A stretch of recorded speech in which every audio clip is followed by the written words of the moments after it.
Membaca berita bahwa pemerintah akan menalangi mega skandal Jiwasraya 20 triliun pakai APBN, maka saya komentar, wah seru ini bernegaranya. Selamat, baru tahu korupsi pejabat, korupsi di BUMN, kolusi kelompok pendukung dan oligarki ditanggung rakyat. Enak banget jadi pejabat sekarang ya, sirik gue, asli sirik. Dana talangan Jiwasraya mungkin ini solusi buat para nasabah Jiwasraya. Sisi lain, ini membuktikan keras kepalanya banyak pejabat bahwa nanti takut sistemik lah, mengancam ekonomi lah, takut nama baik hilang lah. Bos, yang geblek jangan dilindungi atau kalian merupakan bagian dari sistem yang bermasalah. Biarkan yang salah yang menanggung. Kita melihat hal beginian paling gerundel, kuapok lu. Tapi begitu melihat melindungi kesalahan dan kebobrokan pakai APBN, kita berkata, kuapok muka pandul. Makanya bernegara jangan berbisnis. Semua itu hanya sarana buat bancaan, bagi-bagi porsi. Lah enak yang dapat, terus yang hilang filenya di kejaksaan. Ya enak juga, wis cocok wis iki. Surga banget deh kesannya para kriminal di negara ini ya. Ini negara para berdebah emangnya. Ya nggak begitulah ngurus negara. Old mind dan old system harus diubah. Itu fundamental berpikir. Cara lama yang sudah puluhan tahun tidak mau diubah. Itu yang membuat kalian punya banyak uang di luar negeri kan ya. Karena itu nggak bakal kalian mau berubah. Lah enak, ngapain berubah? Oke lah, banyak yang sudah diubah saat ini di Indonesia. Kita akui ada pembangunan bagus, iya, tapi belum menunjukkan hasil positif. Kita belum jadi negara pemenang. Kita masih pakai GBHN negara lain. Kita masih kejepit di gambar map buatan orang lain atau negara lain. Kita tidak punya nation interest yang berdaulat. Paling hanya proyek negara dan anggaran yang dibicarakan. Bukan grand plan mau jadi apa negara ini. Di sini terpancing kita selalu untuk membantu dan memberikan kontribusi. Banyak orang yang kepala dingin melihat pendekatan bosman sebagai alternatif. Namun kalau otak pendek dan gak berilmu, bahkan mengirim buzzer menganggap bosman ini anti pemerintah. Gak pernah kita ini anti. Kita selalu memberikan masukan agar lebih baik lagi. Memang karena school of thought-nya beda, jadi landasan keilmuannya beda, muscle knowledge-nya beda, terlihat anti. Karena saat ini cara mendoktrinnya adalah apapun yang beda artinya melawan. Ngono ya. Padahal ini semua adalah perilaku alami. Contoh ikan selalu berenang melawan arus, hanya ikan mati yang ikut arus. Begitu cara melihat perbedaan. Lupa, buzzer mah nggak peduli sama bangsa negara ya. Pokoknya hanguskan orang yang berbeda dengan pejabat sekarang. Pejabat sekarang selalu benar dan berpikir untuk rakyat. Tidak ada cara yang lebih baik dari cara pejabat sekarang. Titik. Mudah-mudahan nggak resesi 2 kuartal berturut-turut. Kalau ternyata 3 kuartal ke depan minus, bahkan 4 kuartal minus, yopo. Gampang, bangun narasi. Narasi pejabat tidak pernah salah. Yang salah orang yang beda pendapat. Aman kalau begitu. Sudah punya narasi-narasi doktrin ya. Para buzzer kan ada mastermind-nya. Ya alhamdulillah aman kalau kayak gitu. Silahkan. Kalau udah punya narasinya lanjutkan. Selamat kalian aman di atas sana. Aman. Kebetulan rakyat sekarang memang cuma butuh narasi kok. Silahkan lanjutkan bos. Kalau kita bagaimana? Ya kalau kita mah terus membangun Karsa dan mengingatkan bersuara versi kita membela NKRI. Gak didengeri, syukur. Dipakai alhamdulillah. Ini semua untuk Indonesia menang. Kita kembali mengingatkan sejarah. Sejarah yang mengingatkan bahwa Nusantara ditakdirkan jadi global player sejak lahir. Sekarang sayang, kita belum melihat rencana ke depan kita sebagai global player. Masih tarkam,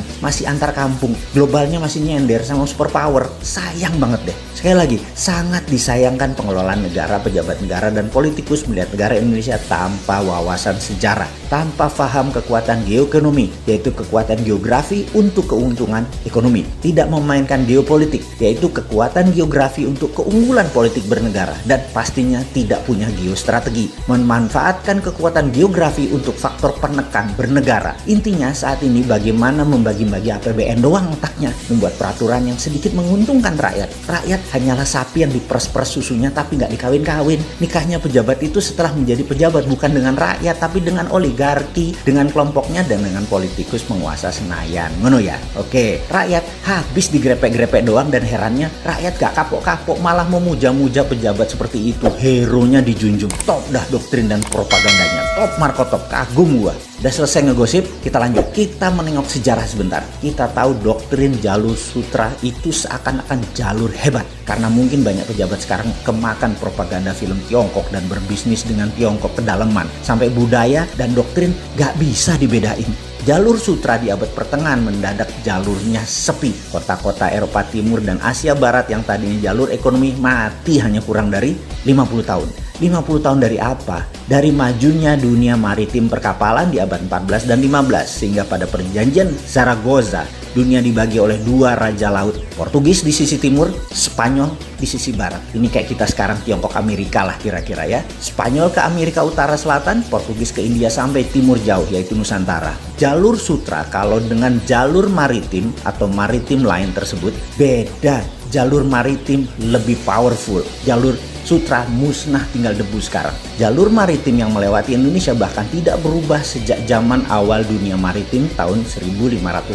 Awal puncak penjelajahan mencari dunia baru, mencari sumber bahan baku baru. Dulu rempah adalah isi dari jalur maritim yang kemudian hari disebut jalur rempah atau spice route, adalah jalan menuju kemakmuran. Rempah Nusantara telah membawa bangsa Inggris, Belanda, Portugal ke zaman keemasan mereka. Negara Eropa makmur berkelimpahan karena rempah Nusantara. Jadi sedari awal Nusantara memang ditakdirkan menjadi global player dan menjadi pembawa kemakmuran dunia. Ketika komoditas rempah menjadi industri, kebutuhannya rupanya bisa dipenuhi oleh daerah lain di awal abad 20-an. Maka terjadi pergeseran besar di mana bukan yang di permukaan tanah yang menjadi sasaran sekarang, namun yang berada di dalam tanah, yaitu mineral bumi. Perlu diingatkan, di dalam perdagangan rempah dikatakan wilayah Maluku, wilayah Pulau Run misalnya. Jangan bayangkan kekuatan militer yang berkuasa. Sejak awal bulognya Maluku sudah berdiri, namanya Untatang, yang membagi rata petani dan deal dengan pihak asing. Pedagang Arab, pedagang Tiongkok, sampai Portugis, Inggris adalah